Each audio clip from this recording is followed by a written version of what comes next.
Hello and welcome to episode 27 of my Kerbal Space Program NASA series. Starting off with some rough landing shenanigans in the X-29 due to misunderstandings the aerodynamics this thing would have. This was the very first flight I took with it, obviously. Got these things sorted out before asking too much of it. But really, the big part about this video is going to be historic probe launches. I've tried to make this latest series of probes look much more like their real-world analogs. And this video is going to be so probe-dense because I had a lot of launch windows come up in very rapid succession. I had Duna, then Joule, and then I had the Eve probe arrive. So it was pretty busy video as far as unmanned launches go, and I decided I'd try to make things look a little more correct, just to keep things a lot more interesting than they had been. If you remember correctly, I had my Voyager probe previously sent out to Joule. However, I launched that when I had the remote tech plugin deleted, and that had the unfortunate side effect of when I reintroduced remote tech, I happened to lose any hope of contacting it by radio. So that probe is pretty much wasted. Still on course for Joule, but will never communicate with Kerbin again. So I need to send a replacement out. I hadn't actually planned on doing 2 Voyager probes. I was actually trying to cut down on the number of identical flights I've had. That's why I didn't run the entire Mariner program. I only sent 1 Viking.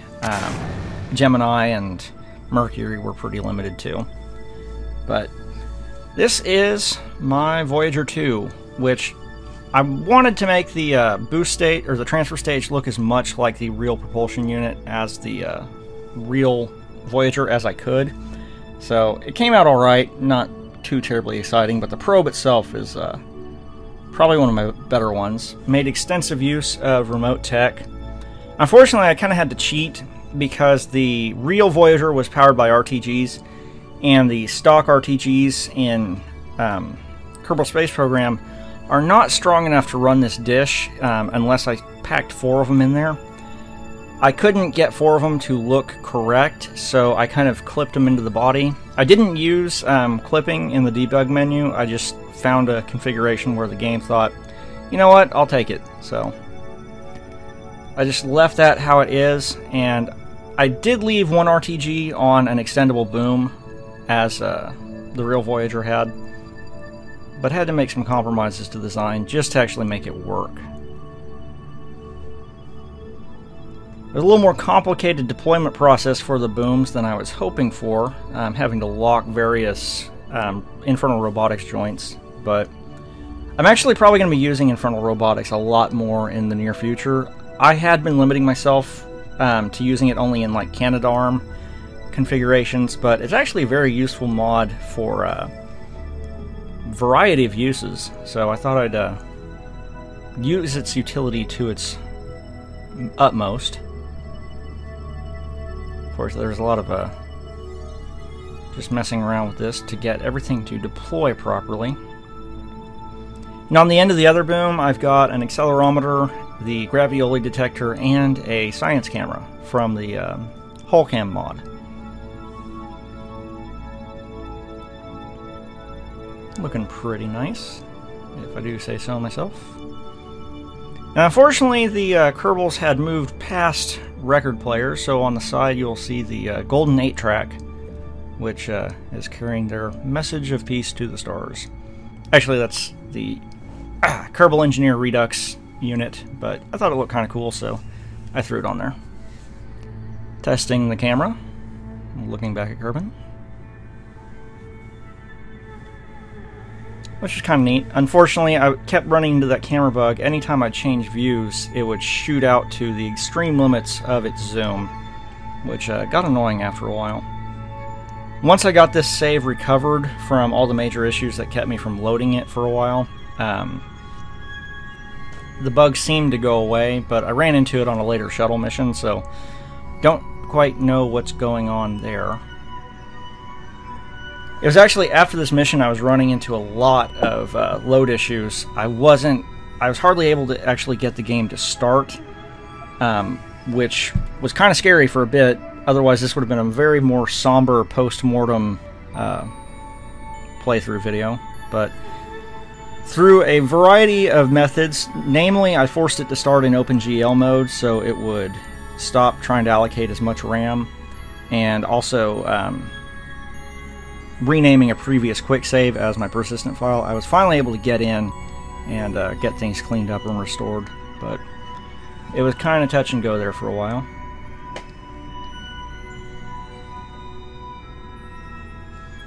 Testing out all the various scientific instruments before we depart. And it's going to stay in orbit until the launch window for Joule comes up. I just wanted to get it up there. And this next one is our Duna Global Surveyor. And I've already mapped Duna, so this thing's primary goal, since I haven't unlocked any new mapping hardware, is going to be to hunt for kethane deposits. Because part of the requirements for my Constellation mission are to make fuel for the Duna Ascent vehicle on site. Had a little jumble of SRBs smacking into each other there. But I'm going to have to find a kethane deposit near a variety of biomes to make, first of all, so the mission can return, and it's got to be near a variety of biomes to really maximize my science return from the mission. Because there are actually much more efficient ways in Kerbal Space Program than going full Constellation to do things. And I probably should have built this out a little more so I didn't have those solar panels clipping in through the fairing base. They can be stowed because I've got an RTG on board, kind of writing that off as the RTG would keep the electronics warm in hibernation mode in real life. So, and you notice that antenna, it looks a little small to be going to Duna. I wasn't really happy. The only dishes or anything that can reach Duna are absolutely massive. And in reality, your ability to communicate things at a distance isn't quite, it's not as relevant to your dish size as remote tech would have you believe. So what I did is I went in and I modded the KR7 antenna. I named this one the KR7X, gave it an extreme, you can see 40 gigameter, I gave it the maximum range from the other antennas, but I also made it cost an extreme, it costs about $2 grand more than the biggest antenna, and also has extremely high electrical use, and at the same time, very low bit rate. I wanted to keep things a little balanced, otherwise I would just be slapping this on everything. So it's getting a lot of use. My Pathfinder probe is making use of one, but in reality, your signal strength and your ability to communicate with probes at long distance has more to do with your dish shape than the actual size of it. Get its transfer stage disengaged and ready to go. One of the ulterior motives in sending the Duna Global Surveyor, apart from the kethane hunt, is for it to be a communications relay to assist any probes or vessels that are coming within range of Duna, such as Duna Pathfinder, which I'm finally getting around to send. This is one I've really wanted to get around to sending out. It's why I hunted down an old version of the airbags mod, so I could get a true-to-history deployment of the actual unit on Duna. The real Pathfinder came in. This was the best I could do for an aeroshell, was use a B9 fairing, because there just really wasn't, there's not much in the way of aeroshells for Kerbal Space Program. Had to make some design modifications. This is a 4-petal box instead of a 3-petal tetrahedron like the real Pathfinder. So, and I didn't have an RTG on board because just one wouldn't be enough to power the electronics. One of the downsides of launching so many probes on similar orbits so close to one another is you tend to leave a lot of debris, and had a little closer encounter with a chunk of the Duna Global Surveyor than I was hoping for. Still far enough away to not really be much of a danger, but still rather alarming. Complete the transfer burn and have a Duna periaps of about 5 million meters, which I can kind of tidy that up on the way in to have a better approach. I'm trying to deploy Pathfinder on an equatorial orbit and trying to get the Duna Global Surveyor on a polar orbit, which is going to take a little bit of fiddling with. A couple days later, the Joule window came around, and because Voyager was already in orbit, it made our departure much easier. I'd actually forgotten I launched it, and was about to launch a second one when I looked at the rocket and started thinking, you know, this seems oddly familiar. Have a reasonably low thrust, reasonably high ISP engine, not a nuclear engine. As I said, I'm going to try to keep that for my Constellation playthrough. And this has really got me thinking about my next series. I'm thinking of kind of making it an unofficial sequel and going with, say, near future mod. I'm probably never going to do Interstellar. I've played with it and it's really fun, but there's a lot of people out there who have done much better coverage of that mod than I possibly could. I really don't want to copy too many folks. But a couple days after Voyager leaves, the Eve orbiter finally arrives. Start doing high altitude observations. Thanks to the wonders of D-Magic Orbital Science and their compact universal storage variants. I really wish I could think of a better way of attaching the ScanSat antennas. See right there, I've got radar altimetry, and on the other side, the multispectral scanner. I really can't come up with anything more creative than that. I've tried and tried, and just nothing seems to work correctly. And honestly, the multispectral scanner has a weird collider mesh when it's deployed. I've had probes pretty much shake themselves to pieces, and nothing's touching that unit after it deploys. So, in all fairness, that's probably the safest place to put it. Just reduces the number of conflicts I run into with other parts.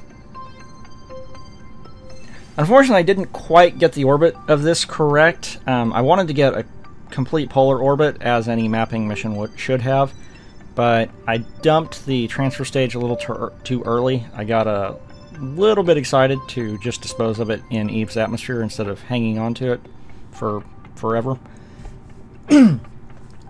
But it had about 500 meters a second of delta V left in it when I ditched it, so probably would have been a much better idea to hang on to that.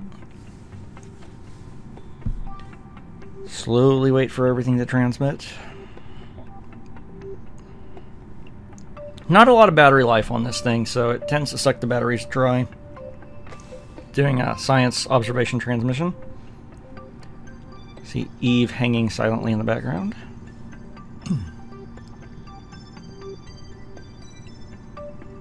Nothing too terribly exciting about the probe here. However, as I was saying about my next playthrough, it's going to focus heavily on the near future pack, which is a lot of Vasimir type engines, which are very low thrust but extremely high ISP. I'll see how patient I am. I'm going to play with it in another file while I make up my mind. But it's going to be completely about planetary exploration, colonization, and all types of fun, fancy stuff. Because this has been rather realistic as far as the ratio of unmanned to manned flights go. But at the same time, I've been having a lot of fun, but I'd really like to start getting Kerbals out and exploring other places. So I'm thinking of an unofficial sequel using a little bit higher tech level than the stock game provides. Because apart from KW, I really don't have any propulsion mods in this save. It's all just chemical rockets and the occasional nuclear fission rocket. Once I got circularized for my scan, there was actually, I found out pretty early there wasn't going to be a way to correct my inclination to get a pure polar orbit. And that definitely precluded my ability to dip down into the atmosphere for, say, the atmosphere sensor or the barometer. So just kind of had to be happy with where I was at. It really wasn't worth using that other Science Junior to send a couple tenths of a point back to Kerbin. So I just decided to get straight into the mapping. Orient the satellite so it would have a maximum panel exposure to the sun. As you can see, I've disabled signal delay finally on remote tech, and I'm just driving everything by hand.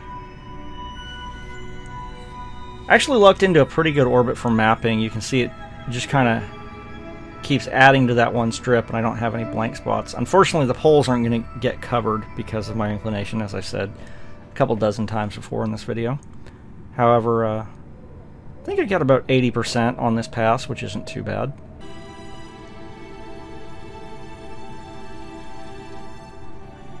Probably not gonna. I will not be sending a crewed lander on this playthrough. The more I think about it, I honestly think my Duna Constellation mission is going to be my stopping point. I was thinking about sending a base out to Lathe, but I really want to stop this before it gets too out of the ordinary with real-world NASA concepts. And I think Constellation is about as far out there as I want to go. On my next playthrough, however, whether I'm using Interstellar Mod or not, the goal of that one is going to be to explore as many planets and moons in the system as I possibly can using manned launches. Should be a little more exciting, but we'll just see how it goes. I also want to develop like SSTO VTOL spacecraft, like very tropey sci-fi ships. Think like Firefly or what have you. Things that are way beyond current technological abilities, that can fly through space, go into an atmosphere, and land and take off vertically. Finishing this video off with a shuttle launch. This is Dauntless with Enbury Kerbin at the controls. And we are deploying some truss segments. I was able to double up and get 2 truss segments into the shuttle for delivery, so that's going to cut my truss assembly launches down by half. And also delivering this little guy. It's a fully automated assembly probe, remote tech integrated, and all those other fun adjectives. But I was able to pack 2 truss segments and the assembly tug in there.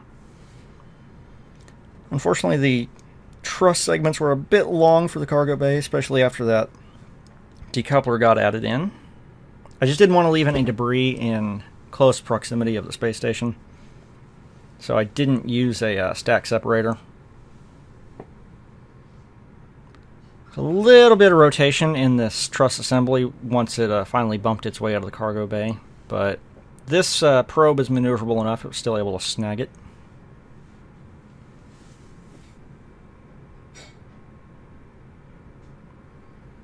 Switch controls over and find out where we're going to park this. Wasn't really a terribly long process, but I'm probably going to do the majority of my assembly missions with the shuttle itself, and I think on the final truss assembly mission I'm going to put a docking port on the shuttle so I can actually bring this thing back. I don't know that I actually want to leave it up there, but that could change. It's very useful and a lot more maneuverable than the shuttle. The primary thing is I was trying to keep my alignment correct, because when I get my solar arrays installed on the next KSS assembly mission, I really want them to be as perfectly aligned as I can get them. And the shuttle just can't quite give me that level of fine control over my rotation. You can see this thing's locked dead in at 0.0 degrees. And the truss is not perfectly aligned to a perpendicular angle to the station, but it's not too terrible. Unfortunately, this one was a little more trouble to deploy, and I put a lot more spin on it than the last one. I was trying to be as careful as I could, but ended up bumping it a little harder than I planned on. So we sent our payload specialists out to try and wrangle it.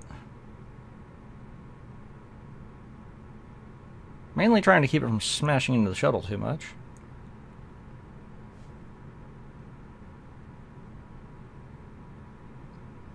Not bad, doing it completely by eyeball. Once that's out, we send the assembly probe on its way.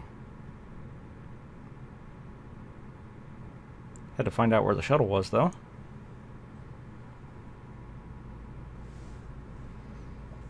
But yeah, things are getting...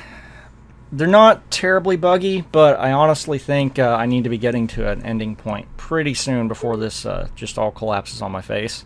So we're going to finish the KSS, going to get the Constellation mission sent out to Duna, and bring them home. Might add a little extra drama to the Duna mission, not sure yet, but I think that would be a pretty good point to end, because Duna is the Constellation mission is probably the most fully fleshed out Mars mission concept to come out, probably in a very long, probably ever. But if I go much beyond that, then I'm going to be off into some really wild speculation. Best to save that for a supposedly more futuristic playthrough with a little bit better technology, I think. But we're definitely going to be getting Venture Star in operation, because we've got a couple hundred days before anything arrives at Duna, and then I've got to wait for another transfer window to actually send a Constellation mission out, which it's actually going to be a couple transfer windows, because I'm planning on sending the Duna Ascent Vehicle and Fuel Plant and all the supplies and HAB module stuff before my Kerbals ever depart in the large ship that I've designed. Since we've got the other truss snagged, we're going to go ahead and park the shuttle so it's out of the way and not drifting.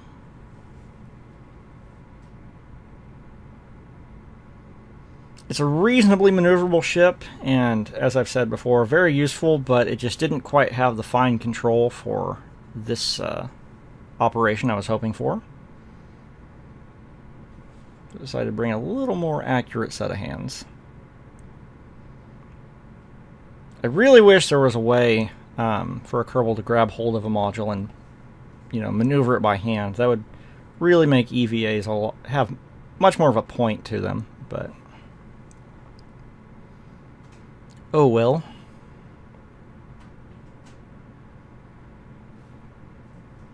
Thought I'd make use of the docking camera for this one.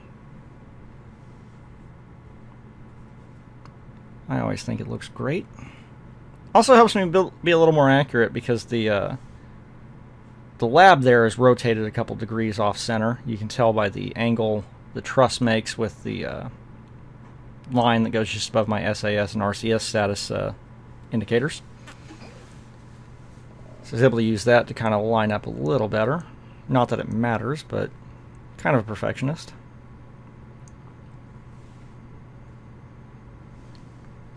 Magnetic force takes over, and we're docked. And finally, for the very last bit of this mission, it's time to send the other truss back to where it belongs.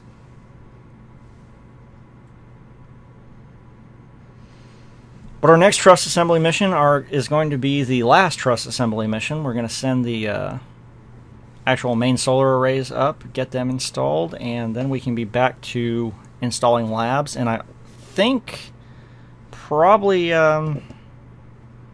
3 more shuttle assembly flights and this thing will be put together. I might have a couple more Russian side modules to do, and I know I'm going to have to deliver one of the American labs with a rocket, because the station science labs are too big for the shuttle payload bay.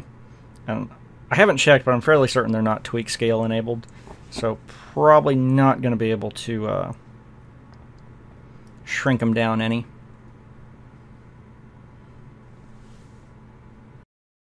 But that's it for this video. Going to be starting off with the return of this shuttle in the next one, and getting on to some more KSS assembly. Thank you very much for watching.